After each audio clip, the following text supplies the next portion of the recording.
Hi, this is Scott Garibay, and I wanted to give a 1 hour Dungeons & Dragons update. So, I just finished a 1 hour D&D one-shot for one of the players who used to play in my Sunday game. And so, this player broke off to start their own game, and they ran that game for a few months, and then that game ended, right? And I was fortunate to hear how that game ended. I'm not going to share that with you today because that's his story, right? And so when he gets a chance, he could tell you that story if he ever starts his own YouTube channel, which I would love to see if he did. But as soon as his game ended, he came back and he said, "Hey, I remember you were running 1 hour D&D. I'd like to experience it," right? So I ran 1 hour Dungeons & Dragons. And it was really, and so I just want to kind of remind you guys what 1 hour Dungeons & Dragons is and how I run Dungeons & Dragons now is 1 hour Dungeons & Dragons. And so what is it? Let me explain it to you. So essentially the way I run Dungeons & Dragons right now is I run Dungeons & Dragons using Legos. So I have completely converted to all my terrain, all my miniatures are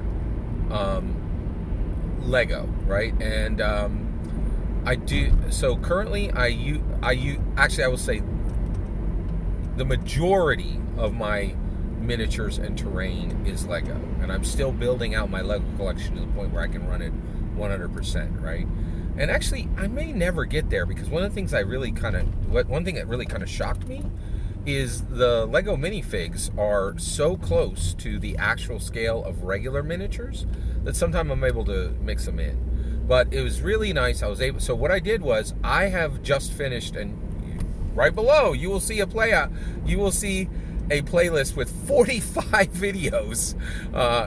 45 videos about Dragonlance Shadow of the Dragon Queen. And so I knew the Dragonlance Shadow of the Dragon Queen book cover to cover. And so I ran chapter 1 as a 1 hour Dungeons & Dragons adventure. And I ran it for 2 players. One was one of the players that I lost, air quotes, last year. And the player came back when he had some time available, right? And so we just ran a one-shot. It went extremely well.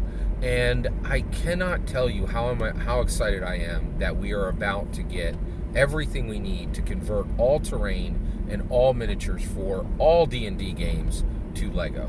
Because Dungeons & Dragons is the absolute pinnacle of customizable narrative, right? And the reality is Lego is the absolute pinnacle of customizable terrain and customizable miniatures, right? And I really do not think there has ever been a better terrain and miniature and map making material than Lego. It is a perfect fit with Dungeons & Dragons, and that's exactly why.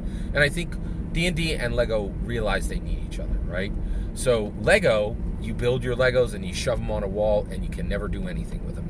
Now that D&D is officially connecting to Lego, and there are official Lego miniatures, and those Lego miniatures have been made at the exact scale of every other Lego miniature that's ever been made, and because Lego is fully capable of completely replace. Who needs Dwarven Forge, right? You can throw that in the trash now, right? Because you can make 10 times better with Lego, right? Far more customizable, far more reusable, far wider range of colors, just much better, right? And so Lego needed the narrative power of Dungeons & Dragons, and Dungeons & Dragons truly needed the miniature and terrain quality that Lego brings, and the amazing customizability of these two.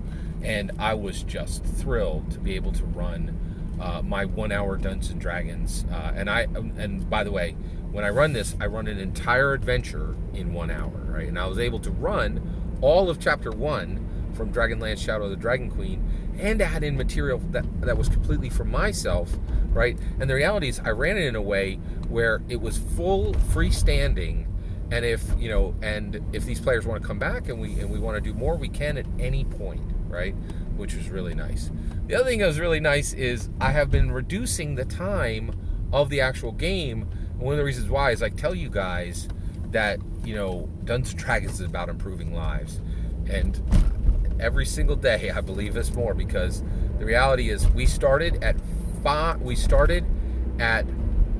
4:50, and this player, right, left at 7:50 only when they got a call with somebody telling them, "Where are you?" We're like, so we spent literally 3 hours sitting at the table, and 2 hours, and we started within 5 minutes of him arriving, and then spent almost an additional 2 hours talking, right?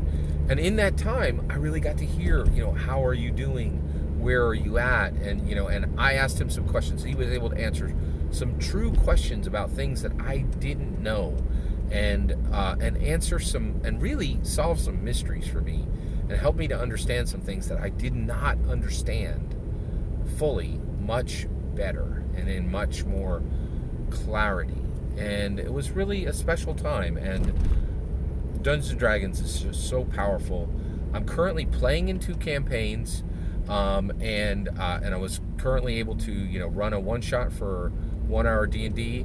I am starting to get some nights back from some other obligations I have, and I'm thinking about taking my 1 hour D&D on the road, which is really nice. I have some ideas for what I can do with it. But I just wanted to give you guys an update on what I've been doing with 1 hour D&D. The other thing is I've been incredibly fortunate, and I live near Springfield, Pennsylvania, and they just opened a Lego shop that actually sells new and used Legos. And so I'm extremely excited to go and actually experience that shop and get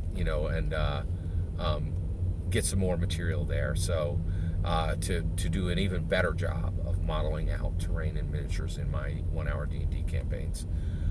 Every single word of that is my humble opinion. What's important is when I get to hear your humble opinion. When you get in the comments and send your traffic, please consider liking and subscribing, and have a wonderful millennium.